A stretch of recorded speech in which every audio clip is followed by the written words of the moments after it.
भोजपुरी के सुपरस्टार खेसारी लाल यादव को यूट्यूब ने बड़ी खुशखबरी दी है। भोजपुरी के लिए काफी गौर की बात है। आखिरकार यूट्यूब ने खेसारी लाल यादव को क्या दे दिया है? कहीं यूट्यूब ने खेसारी को कोई बड़ा तोहफा तो नहीं दिया?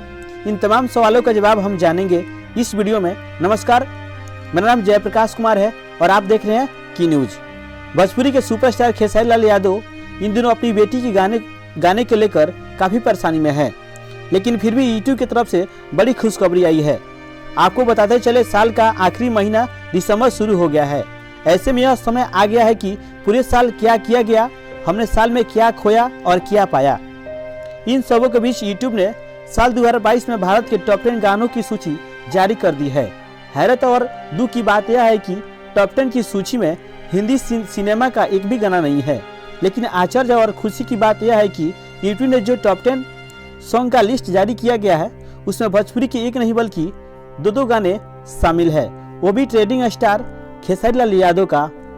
बताते चले कि सोमवार को यूट्यूब इंडिया ने जो साल 2022 के टॉप 10 गानों की सूची जारी की है, उसमें से खेसारी लाल यादव के 2 गाना शामिल है। पहला गाना है ले ले आई कोको कोला, जिसमें खेसारी लाल यादव और सिरफिराज ने गाया है, और दूसरा गाना है नथुनिया, इससे भी खेसारी लाल और प्रियंका सिंह ने गाई है।